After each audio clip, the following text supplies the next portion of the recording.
I'm live. This one might be yours. What about this one's yours? Hey, wow. Hope for 3. Not the order. We're live. Yay. Yay. Okay. It's Tuesday night, and that means it's the Spinner's Book of Yarn Designs and the Spinnin with Q and Katy podcast. So, how's everyone doing this evening? I'm very excited to be here. We are hanging out. Dean and I are hanging out at YarnCom, home of the Yarn Queen. She's stuffing her face right now. And we just finished up our open stitch night here at YarnCom in St. Louis, Creve Court. And she's very excited. And so we are going to be chatting about a couple of different pages in the Spinner's Book of Yarn Design tonight. So this one here, Spinner's Book of Yarn Design by Sarah Anderson. This week we are talking about pages 60 through 63, which is all about the fine singles. So we are going to be chatting about how to get those fine singles, especially as a beginning spinner. And we're also going to be chatting a little bit about wheels versus spindles and the different types of wheels you can have and those kind of things. So, all right, let's get started. Oh, she's on her way. Okay, Q is on her way. So she will pop in here in just a few minutes. And we are very excited about that. So, yay! All right, so spinning fine singles. We will just chat about what all we've been up to this week instead of I'm gonna wait for Q to be here. So that's cool. I have a bunch of fun things that I have been working on, including plying up some yarn this week. This was a couple of weeks ago. We talked a whole lot about the importance of knowing which direction you're spinning. And so this is a really great example of what happens when you don't necessarily know which direction you were spinning and didn't take the time to figure it out when you plied it. So this was on a bobbin and it was incredibly overspun. And we actually think that my wheel was having a moment because it changed directions at the end of it, at the end of the bobbin when I was plying, and it all of a sudden was the right way. So I replied this, which means I went basically the other direction with my e-spinner, my Dreamy Robots e-spinner. Hello, how's it going, Austin? And so I did reply this, and it is much happier now. It's much softer. The twist is not as intense, and yeah, so it's super exciting. And I'm gonna add Q on the stage whenever she gives me the thumbs up that she is ready. She's thinking. All right, adding her to the stage. She's here. I'm here. Hello. Hello. In my terrible, terrible, messy living room. That's okay. Okay, so we are here, and Heather's behind the camera. So she'll be popping in a little bit. Hi, Heather. And I was just talking about my lovely Fiber Adventure Retreat colorway. And it looks so good. It looks so good. I'm so glad you replied it. I replied it, and it's mostly better. There's a few spots that are now underplied, so they didn't get the twist in them. Yeah, and but so considering that before it was so much overplied because everything was twisted the same direction, so it was like the singles were the same direction and the ply was the same direction. It was a whole lot. So this is much more desirable. Today we are talking about spinning fine singles, so those fine single ladies, and then we are also talking about wheels and spindles. I have some examples of different spindles and wheels today because I am sitting in the yarn shop. So yeah. Yay. So Q, would you like to launch off into singles and why we want them? And oh, really? Okay. Yeah. Sure. Well, all right. So here's the thing about singles. Without singles, you don't have hand spun yarn. Okay. True. I know that sounds sort of obvious, trying to frame this so that it's like not showing you too much of my terrible living room. You need singles because if you want to make yarn. If you don't want to make hand spun yarn, you don't need it singles. But if you do, the first thing you're going to be doing is, in terms of spinning, is spinning a singles. This is where I usually get on my soapbox about why is it called a singles, which sounds like a plural noun when in fact it's one thing, but I'm not going to get on that soapbox because we've all heard it. Singles is your first yarn. A singles is the first thing that you spin when you attach fiber to your wheel, which to me always sounds like you've taken an Elmer's glue stick and a little bit of roving and gone, but don't do that. That doesn't work. And your singles, there are a lot of different perspectives on singles because, as you know, if you get 5 fiber people in a room and you ask them the same question, you'll get 6 opinions because someone will change their mind halfway through. So, you know, the base definition there is the singles is your first yarn. You're going to need at least 1, if not more, not 2, to make a plied yarn. You can also work with just the singles. I took a great class at one point from Jillian Moreno, who is a wonderful spinner and spinning teacher. She specializes particularly in spinning to knit, but that is by no means the only thing she does. And one of the things that I learned that was amazing to me is that Jillian Moreno deliberately spins a very soft singles. She underspins. And what that means is when she spins her yarn into a singles or fiber into a singles, she does not spin it so that it has lots of twists. I spin my singles so they have lots of twists. So there's 2 opinions from 2 different. I spin mine with even more twists. So there's 3 people in the room, and I imagine the person behind the camera has an opinion. So that'd be 4 people in the room. How about you, Heather? Heather, do you add a lot of twists to your singles, or are you a soft twist? I don't know. What does that look like? It makes you sound like a pretzel. You spin that like I do. So this is some of hers. I feel like All right. I spin pretty tight. So I think she's a definitely in the more twist camp. She spins a lot more like I do. So we call that an energized singles, or if you have put lots and lots of twist into it, an over-energized singles. And what that means, the classic test for a singles when you're spinning it is if you want it to be balanced, the classic thing to do is to, after you've been spinning for a while, pull a little length of it off. You're still controlling your twist, which is one of the key things in spinning. You're pull a little length of it off and double it up on itself and see what it does when it doubles back on itself. It's called a plyback. And I like a balanced singles. And what that means is if I spin and I just look at the singles on my wheel, and excuse me for not having actual singles on the wheel right now, I'm working my way back towards hand functionality, but I'm not quite there yet. But Katy is going to show you a plyback. So that's a plyback. Katy is showing you a plyback, and that's a very relaxed plyback. That's actually a pretty relaxed singles. Is that one of your singles? That's a very relaxed singles. I'm impressed. It's alpaca. Oh, that helps. So okay. It's also been sitting on the bobbin for a little while. Which also helps. And this is the end, which also means that it's under twisted because it's spun out. So all of those things play into what Katy is saying there. Number 1, the fiber. Number 2, how long the singles has been sitting on the bobbin. And number 3, where you are in spinning the quantity of fiber that you're going to spin on the bobbin all contribute to the amount of twist that there is in the singles. That singles, the singles that Katy just showed you, is a fiber that she has been spinning with a little less twist.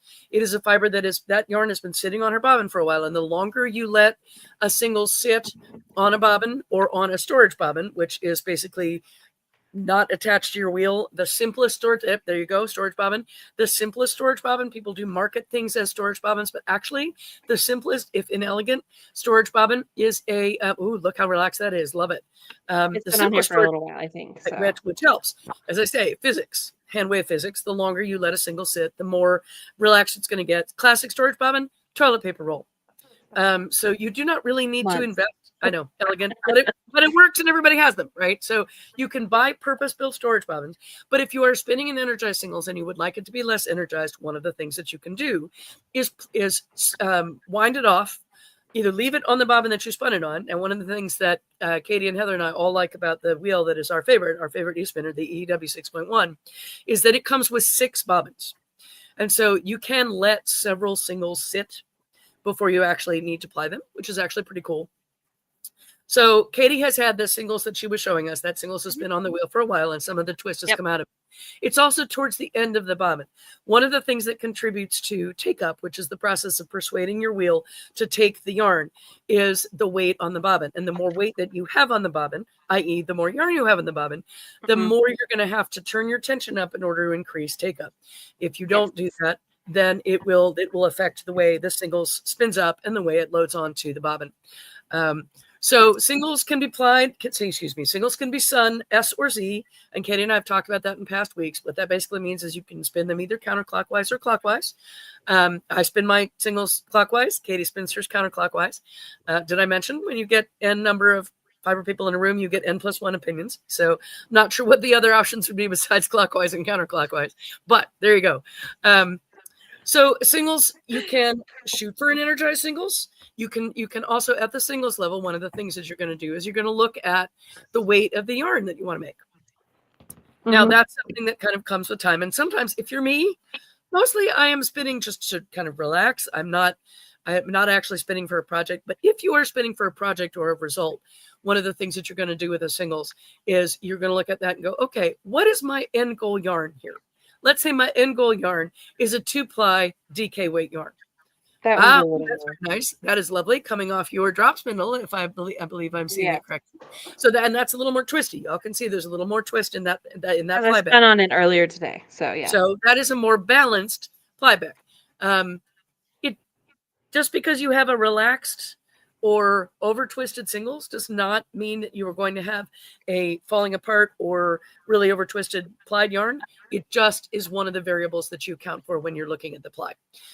So one of the things that you're going to do at the single stage is look at your final result. And as I say, if you say you want to make a 2-ply DK weight yarn, you're going to spin your singles smaller than DK weight. Because when you ply a yarn, let's say you're making a straight up, hi, hello, LA Designs. I am delighted to see you. And if we made good bats for you, it might have been me or it might have been Katie's, but either way, I love that you're here. I connected my YouTube account, so I'm getting to see the YouTube comments, which is fun.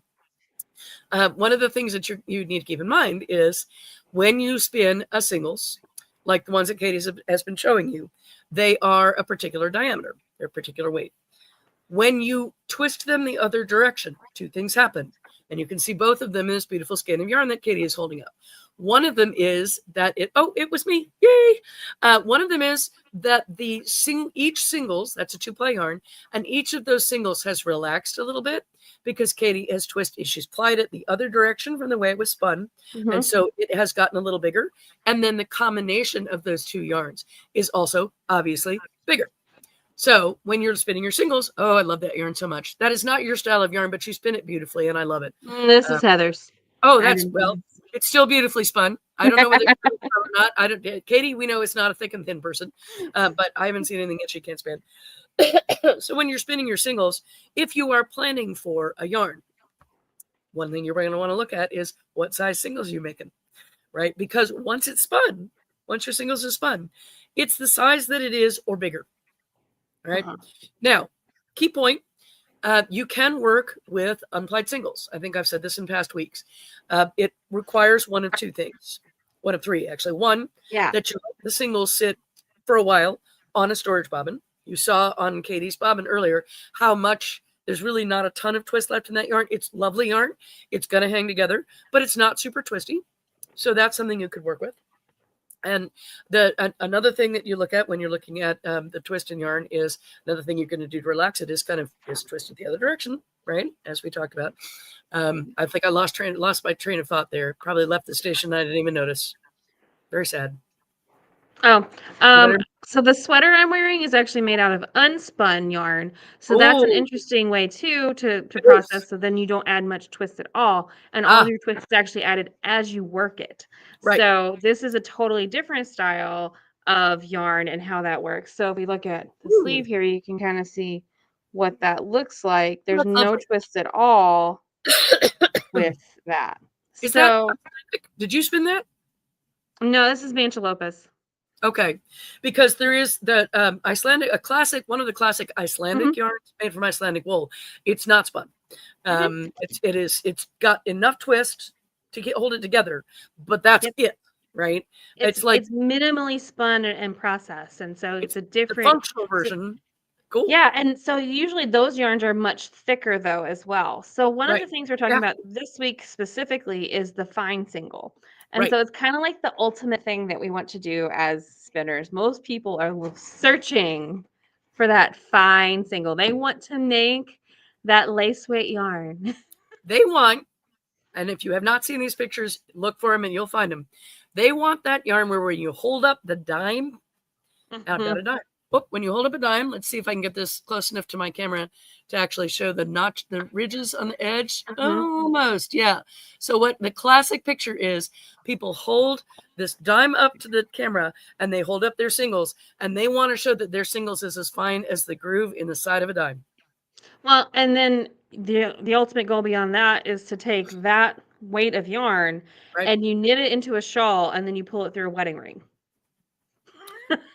That is the dream. So that is It's not somebody's my dream, dream. not my dream. And so, as usual, one of the things that you're going to hear from Katie and me is that, this. Pull it through a wedding ring. Oh, yeah, right. That it's so fine that you can do that. Uh-huh. Now, personally, I think it helps to Have have you never bigger seen- fingers, right? I mean, if you have my fingers right now, especially my rheumatoid arthritis fingers, that's not as low a bar, right? Because you've got a good sized ring. Also, personally, if I wanted to cheat, I'd say, yes, I got this curtain ring as one of my wedding rings. What are you saying? Right? Yeah, exactly. But that is a standard. That is a thing that you will hear a lot of people talk about, a lot of people advocate for. We are always, I think, Katie and I, going to come back to whatever works for you. What makes you happy? What makes you happy? Spin your heart. And unless your heart, I mean, if your heart says, I'm not going to spin it all, we will be sad and we will miss you, but that's okay. But if you want to make yarn, if you want to spin the yarn that makes you happy. Try to ignore the fiber police to the extent that you can, because someone telling you, oh, this is the only good yarn, I'm so with you, LA Designs, I would be right there with you. Someone telling you, your yarn must look like this, your yarn must be this size, your yarn must be knittable and then pass through the eye of a needle. I mean, we're getting biblical here. That's you. Awesome. It doesn't have to be. It does not have to be. That is your desire though, to have that super fine single. Let's talk about how to get to that. So Yes, in the book, Sarah Anderson, the author, talks about how to achieve that fine single. Yeah. And like I said, I'm a work in progress, and so I am doing my best. And my default is a much thinner yarn than what Q does. Yes, true. But what we want to do is basically add speed. And you want to add speed quickly. So typically that's why we're not Speedy speed. We want speedy speed. We don't want the slow speed. we don't want the slow speed. We want to be like, okay, we're doing this and we're moving forward. Right. And we're also using a short forward draft. So that means that we are holding the fiber in our hand and we're drafting right here and we're just pulling forward just a little bit. Our drafting triangle is just right behind our pinch fingers. And our fingers are far enough apart that we're not catching both ends of whatever we're spinning. Right, which is key. Physics is not your friend. If you are playing tug of war with yourself, you've got to hold of both ends of the fiber. You are not going to go anywhere. But that said, yeah, the drafting triangle is short. The draft is short forward. There are always exceptions, but that is the way to start. Here's another key thing about spinning a fine singles, right? You don't want a whole lot of fiber in your drafting triangle at a time. And that too is a matter of physics. If you put an amount of fiber in your drafting triangle that is the size of my little finger, you are going to get a heavier yarn. Yes. You just are, because you're putting more stuff in there. Sure, if you have some fiber out. Heather's going to hand me some fiber so we can... Yay! Hi, Heather. Hi, it's a basket. Oh, basket of yarn. Wow, you guys are all color-coordinated. You're all like fiber. Cream and gray, and I love it. I'm totally not. Okay. Ooh, look at that. So if I have this much fiber in my fingers... Yep. I'm going to have a lot finer of a yarn going than if I have this much fiber in my fingers and letting that pass through and add twist. So we're going for this here at the front. We're going to try to draft as thin as we can so that's what we're spinning. Right? That's pretty thin, and that's going to give you and you're going to want to have that twist going very quickly. Yep. For us as e-spinners, using an e-spinner, that means turning your dial up halfway-ish, so that it's moving pretty quickly. It's kind of grabbing the yarn out of your, or the fiber out of your fingers. Yep. If you're using a traditional wheel, I have one here today. I like to call those acoustic wheels. Shay, fold out cat. All right. You got it. What is that? That is a Kromsky Sonata. Yeah, that's a lovely wheel. Sonata. And so when we talk about this one, we're talking about setting our whirls to the smallest setting. So if I'm not sure I can actually do this, but I'm going to try. I believe in you. I was actually going to try to take it off so you can see the flyer. Okay. So this is the flyer. And you'll see that there are different size whirls here. And so when we are putting our drive band into the whirls, we are wanting the smallest one, the smallest ratio that high we speed. can get, so that spins faster. So the it's going to spin more every time you push your foot down. Right. So that's what we're going for anytime we're trying to go small. So Right. small is going to be faster, and that's going to be a smaller radius of yarn. So fine singles. Yes, fine High singles. spinner, we're going higher for small. speed. Yes, a Acoustic higher wheel, speed. smaller whirl, also treadling faster. And both of those things, A, less fiber in your drafting triangle, and B, a fiber or mixture of fibers that is fine spinning friendly, right? If you have carded together, Katie and I have both done a bunch of carding, and Heather has done carding as well. And carding is a fun way to combine different fibers and textures.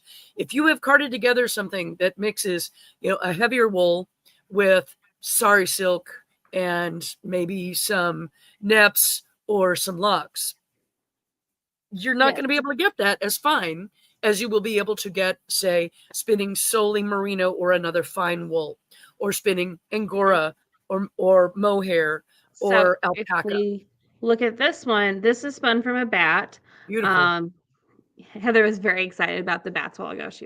That's a beautiful skin of yarn right there. I love it. But you can see that it's got different things in it, and there are some, it looks like some cotton pieces and possibly some sari silk and a few other things going on in here. And so no matter what she does, she's going to have a thicker yarn and a thicker single to begin with.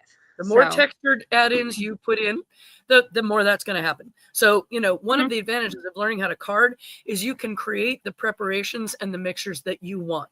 If you're not finding them, you can amass, for not a ton of money, you can amass a set of tools that you can use and little bits of whatever you want to work with. And you can make the fiber mixture that will do what you want it to do when you spin it. I personally like highly textured stuff, but then, as I think we have established, I am not the fine yarn spinner. Every once in a while, a braid will tell you, or a bat will tell you that what it wants to do. And no matter what you want it to do, I mean, it's like yarn, right? Like beautiful yarn. I bet you everybody who is listening to this or watching us has had the experience where you bought beautiful yarn for a project, and you start the project and the yarn is like, nope, I do not want to be that one. Nope. And eventually you're like, okay, I'll try this. And eventually the yarn is like, yes, I always wanted to be that thing that is totally not what you bought me for. Spinning is the same way, right? Yeah. And being able to control that with a drum carder or any of the other carding tools that we talked about last week, those are going to be options for getting into the wheel part of this. So LA Design says she bought a drum carder and a wheel for daughter. Oh, I want to be a daughter. We're going to ask her what kind of wheel that she got. Well, did you do a traditional style treadle wheel, an electric wheel? Did you do drop spindle? What kind of what did you pick? Yeah, very curious. We would love to know. So Katie and I love tools. So yeah, and those are your pretty well basic things. Is basically speed. You're going to go high speed for a fine single, and you're going to go with a minimal amount of fiber, leaving that drafting triangle. So she got an Asher traditional. So a traditional wheel is a little different than the one that's here. This is considered a castle style wheel. So as we move into the next portion of our video tonight, this is a castle style wheel. It stands upright like a castle. Ooh, how fun. This is actually called the maiden on top, which is kind of fun. And the whole bit up here is called the mother of all. Very exciting. So when you purchase a wheel or you're getting into it, it's good to spend some time and get to know that terminology, because there are specific places that use the different types of terminology with that. Mhm. So for our e-wheels, we only have one ratio. There's no differences in that, but we can control the speed of how fast that wheel is turning by a dial. Right. When we're talking about traditional wheels, we can control speed by whirl ratio, which means the bigger wheel sometimes has multiple Yep. options down here as well as options on the bobbin. Craft classic example. Yeah, Modicraft has multiple versions, and so Yep. you can do different ratios to that. So you can kind of figure out what's working best for what you want to do. And so that is kind of nice. And based on what your basic speed is for your treadling, then you don't have to, you can adjust where your ratios are instead of having to go, oh, I have to go faster. No, a lot of us can't do that. So, and it takes a long time to kind of get up to that point. Whereas with an So e-spinner at the top with level, an you have e-spinner, you just have the you just dial, and you're like, turn the okay, I dial up. remember where that is. If So it's a dataless wheel, you're going to have 0 to 100, literally. yeah, If it's an EW 6.1, you're going to have basically 0 to 5, and 5 is what Katie and I like to refer to as personal fan speed. yeah. Where No. when we demo that, we generally do not have anything attached to the wheel except the leader, because when you turn it, seriously, on a hot day, just turn your e-spinner on and be like, oh yeah, okay, right here, I got that going. Here, So yeah. I don't actually have anything on this, so we can. And put it again, on. as with so many things, what we're telling you is kind of general guidelines. As you sit down with your wheel or your wheels. Oh, and LA Design says she wants an e-spinner. Dying to know which kind. There are lots of good ones out there. As So you if I get turn to this on, there we go. All right. this is it turned like all the way down. Off. Yep. And as I spin it up, and I do have the brake band on, so it's going to be, and this is usually where we start people off at. So Yep. this is going to produce a non-fine single, which I think is really important for people when they first sit down at the wheel. They go, well, I want something smaller. And it's like, well, let's learn how to control what we're putting into it first. Yep. And then we can talk about going a little faster. Yep. So typically I'm spinning around this speed. Woohoo! It's a little about halfway, Yep. a little less It's than about where I half. am too. And it's moving. I don't know if you can see that very well, but Moving fast it's enough. spanning. Yeah. And so then as we move it up, you can. Woohoo! You This is all the way that up. brake band blowing in the breeze. That's awesome. All Yeah. right. So you have a good variety of speeds that you can work with the e-wheel, with any of the e-wheels out there. They all have that dial or scrolling system where you can definitely. Yeah, digital controls. I mean, lots of options. Uh-oh. Oh boy. All right. On my end, Katie, you frozen. Dial in what the RPMs are, and that works for you. Oh, we're both back. Okay. There you go. Yay. Okay. Yep.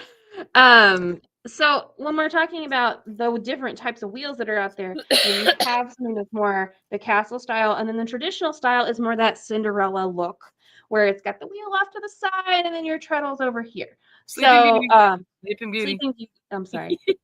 Cinderella. I don't think Cinderella was too busy picking peas out of ashes. I don't think she ever made it to the spinning wheel. Ashes or asses? Ashes.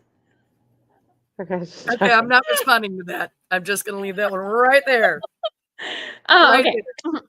there. So, by the the other way, thing that we want to talk about though is drop spindles, or spindles. There's a lot of different varieties of those as well. I don't think you have any supported spindles here, do you? Mm-hmm. Yeah. Right there. Oh. I always They're right behind me. All right, so this one is a Turkish spindle. It's a bottom whirl drop spindle. So it's like this. And then my drafting triangle is held up here, and I'm pulling this direction. And right now I'm unspinning myself. So everything is controlled by a spin here. And how thick my yarn is going on up here. So, yay. And I cannot support a spindle to save my life. So you're on that one. No, that's all right. And if that's something you're interested in, I mean, there are some great resources out there on spindles. Yes. The one that I like the most is a book by a woman named Abby Frankelmont called Respect the Spindle. Mm-hmm. She is a world-class drop spinner. And I mean, she can spin on anything, but that's her preferred spinning mode. It is not mine for Yeah. lots of reasons. One of which is that I'm terrible at it and have not made myself, have the patience to get better. I freely own that. But So, also, it takes more we're going time. to show off a bunch of different stuff here. Oh, good. Oh, let's This see it. one All is right. a The top copper whirl. spindle, Yep. and this is kind of your classic drop spindle. The bottom whirl basically takes this weight and puts it down here. Yep. It's the only difference. And then as you fill up the yarn, oh, here's your bottom whirl. This one's a Oh, very supported, nice. but same idea. So Yep. you can kind of see the difference there. And then, yeah. So this is typically where people start. Yep. And merits to that, it's a great way to start learning what it feels like to draft fiber in your hand. This is a supported spindle, which means that Right. there's a point at the end and there's a weight on it. And basically I'm going to lay it on something, typically a bowl is what we use. And then we're spinning this way. And then you're drafting your fiber up here. So it kind of wraps around this, but not really. And it pulls away. You're pulling this way. This is not a method that I am good at. Do you know what this is? We do not pretend. I'm not familiar with this one. Q and Katy do not pretend to be authorities on all spindles. Ooh, that's a beautiful one. Look at that. I am not familiar with that one either. Kick spindle. This is a kick wow. spindle. Oh, that's So a you kick put it on the spindle. floor and then you kick it Okay. Oh, that's cool. to make it spin. Yeah. Ooh, that And sounds instead like of it'd be really great percussion- for like getting your frustration out. Yes. Is I it like is it equally frustrating? To get it started, yeah. Yes. Okay. So there you go. And this supported spindle is by Robin Godey. Oh. And it has traditional, I believe, Roman symbolisms on it. Dancing boats. So The name of that business, I think. yes, Yep. and this one is available here at YarnCom. So I good. think we've got a couple of different ones here. And then yeah. So there's a lot of different styles of wheels and so or spindles out there. So if you try one out and you're like, this was not the most enjoyable experience, don't give up on spinning yet. Try something Amen. else because there are some people out there who adore supported spindle, and I'm like, that's the most frustrating thing in the world to me. So like I can't get my fingers to do the right things. But And there are that's okay. definitely It took people me who a love long time to get to where I could do drop spindle in general. So yeah. So there you go. Yep. Is that pretty much everything we wanted to I talk about? think so. I'm looking at my book. Okay. She did have some really great tips for when you're doing singles. We've all had this moment where it because you're trying to get this really fine single and you're trying to get enough twist, but if you don't have enough twist, it just rips it out of your hand. Like it just goes. So there's two different ways that you do things. Your yarn will, if you overspin it, it goes snap. And you can actually hear the audible snap of the fibers when it's over twisted. And it goes into the wheel and you've added way too much twist into it. And that's one way it'll break. The other way is that it will just go and it will disappear into the wheel. And then sometimes you look back onto your bobbin and it's gone. Can't find it. Yep. It's gone. And My you're like, favorite where did it go? And then you spend like the next 30 hours looking for this like tiny thread that has the wisp of an end, but everything else looks exactly the same. So she did give some info about how to That not sounds do like that. a very personal experience right there. It sounds like something might have happened to someone that we know. I think you've seen that really nice Targi silk blend from Hingston Handmade. Yep. So there was a bobbin in timeout for a very long time because it disappeared onto it and I couldn't find it. Like we ripped the bobbin apart. Yep. And I've had people had to come back and they've been like, yeah, like I've heard horror stories of other people like just cutting stuff off the bobbin because they never could get it. Oh yeah.